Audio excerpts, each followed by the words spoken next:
Estamos de volta com Manhã Vitoriosa e vamos agora repercutir um caso bárbaro que chocou toda a região do Pontal e Triângulo Mineiro. Ituiutaba viveu mais um final de semana violento. Uma jovem linda de apenas 30 anos foi covardemente assassinada dentro da igreja matriz na noite de sexta-feira, durante a celebração de uma missa. A vítima, Simone Marques, estava de joelhos e foi atacada pelas costas. Ela levou vários golpes de faca. O autor, Marcos Ferreira, está preso. O crime chocou toda a região e levou o nome de Ituiutaba a engrossar uma triste estatística, a da violência contra a mulher. As ruas em frente à delegacia foram isoladas por medida de segurança. No local, uma multidão aguardava a chegada do autor. As pessoas estavam indignadas e cobravam por justiça.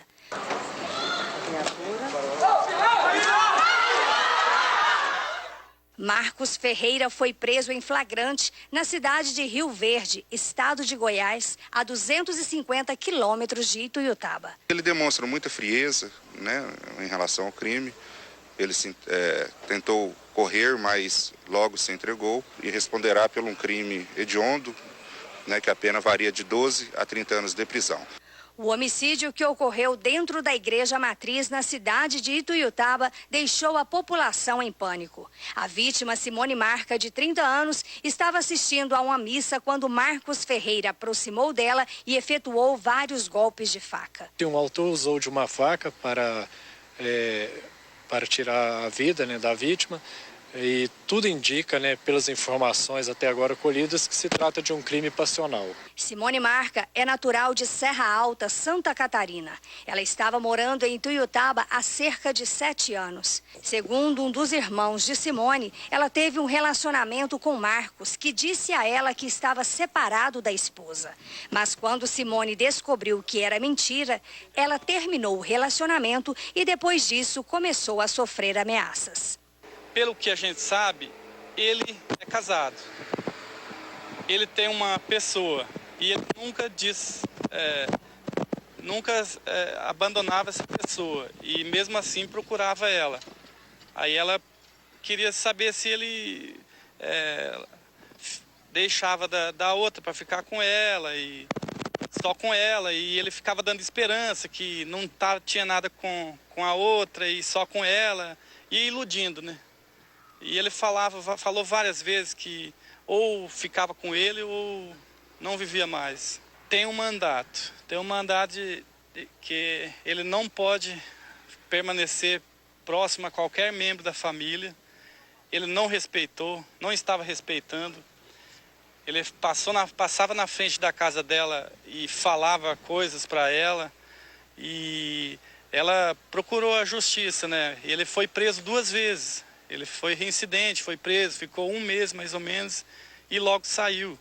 Aí saiu, dentro de 3 ou 4 dias ele veio a cometer o crime. Inclusive, na tarde do ocorrido, ele ficou a tarde toda na delegacia, conversando com detetives, delegados, inclusive falando sobre o que ele iria fazer. Marcos Ferreira, de 43 anos de idade, trabalhava em um jornal da cidade. Segundo informações da polícia, antes de cometer o homicídio, ele agrediu Simone e foi preso pela Lei Maria da Penha.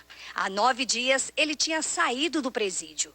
Após cometer o homicídio e fugir do local, ele postou áudio nas redes sociais. Eu matei por desespero, ela me prendeu. Todo mundo tá ligando, cara, eu tô falando pra você, eu não merecia isso, eu que fazia tudo isso, eu não aguentei, ela me prendeu, ficou com outro cara, eu vi, eu não suportei, agora eu não aguento cadeia, cara.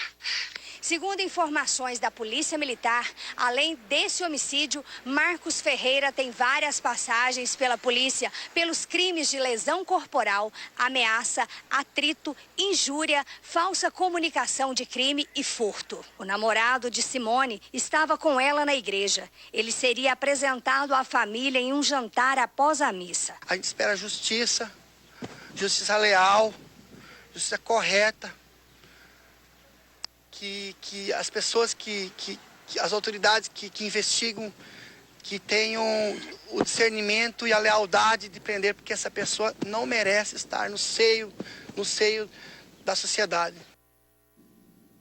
Olha, Marcos Ferreira está detido no presídio regional de Tuiutaba em um local chamado de Seguro. Ele está em uma cela separada por questões de segurança e deve permanecer neste local pelos próximos 15 dias. Para a gente falar mais sobre esse assunto, eu recebo aqui no estúdio do Manhã Vitoriosa, doutora Roberta Borges, delegada responsável pelo caso.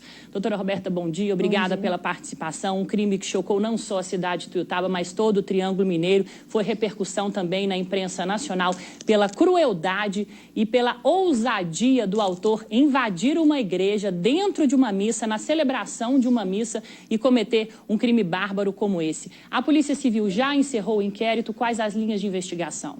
Então, ainda não, né? Nós temos diversas testemunhas para serem ouvidas, né? Que o fato foi presenciado por várias pessoas, né? As quais apenas irão confirmar o que a gente já sabe, né? Uma vez que o Marcos, na ocasião da prisão dele no sábado, ele foi ouvido, né? Nós ouvimos ele durante o flagrante. Ele assumiu toda a prática criminosa, deu todos os detalhes, né?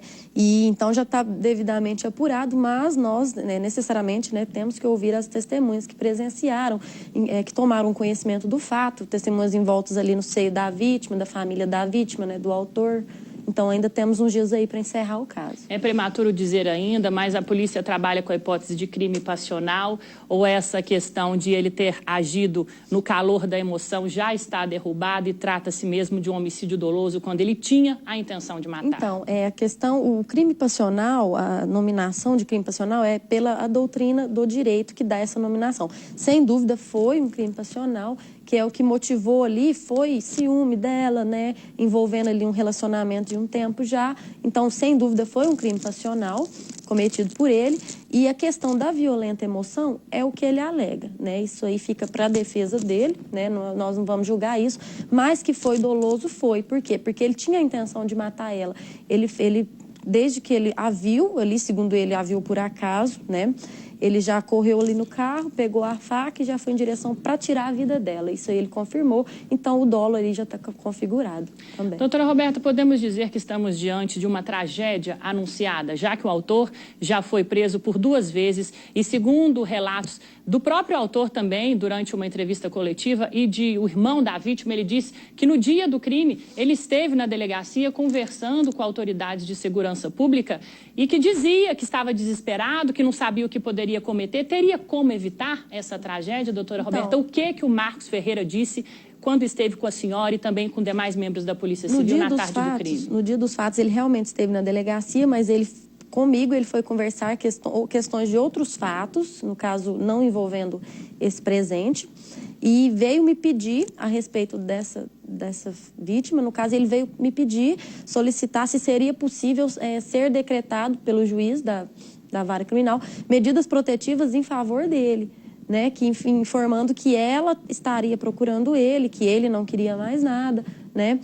Então, eu expliquei para ele que não, que a lei Maria da Penha, né, ela é protetiva para a mulher, né? Ela traz como vítima a mulher. Então, e ainda expliquei para ele, era necessário que ele não se aproximasse dela, que ele cumprisse eventuais medidas protetivas que existissem a favor dela, que não era possível decretar para ele, a lei não permitia isso, né? Tendo, inclusive, ele me falado que não queria mais nada, hora nenhuma ele ameaçou fazer alguma coisa, muito pelo contrário, ele falou que já estava bem, que nunca mais queria voltar para a prisão, que tinha dado uma lição de vida para ele, né?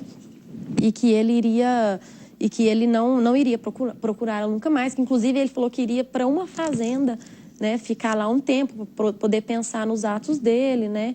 Isso, ele se mostrou ali aparentemente que teria se reabilitado e que a prisão ele jamais queria voltar. Para a gente encerrar nossa entrevista, doutora Roberta, o Marcos Ferreira agiu sozinho nesse crime, sem a participação de ninguém, não há o envolvimento de uma segunda ou terceira pessoa? Não, ele agiu sozinho, sim. Inclusive, nós estivemos com a mulher dele, ouvimos a mulher dele, a esposa, né? Ela está muito preocupada, ela está até escondida, né? Está com medo porque teria saído a informação na cidade que ela teria envolvimento, que ela teria pedido para matar, que ela teria algum tipo de envolvimento ali. Ela negou de toda forma, inclusive ela falou que não separou dele até hoje por medo, porque ele ameaçava ela também. Inclusive, ela já fez boletim de ocorrência contra ele há 3 anos atrás de uma ameaça. Então, o medo dela era o quê? Dele acabar com a vida dela, igual ele assim fez com a Simone. Ok, doutora Roberta Borges, responsável pelo caso, muito obrigada pela sua participação. Lembrando que hoje em Tuiutaba haverá uma manifestação pedindo paz para as mulheres. Está marcada para as 5h30 da tarde, com a saída marcada para a Praça Cônego Ângelo. Estão todas vocês convidadas. O Manhã Vitoriosa desta segunda-feira fica por aqui. Beijo grande no seu coração. Estou indo embora, mas amanhã eu volto a partir das 11h25 da manhã. Espero por você. Tchau! Fique agora com Batista Pereira, Chulo Grosso, segunda edição.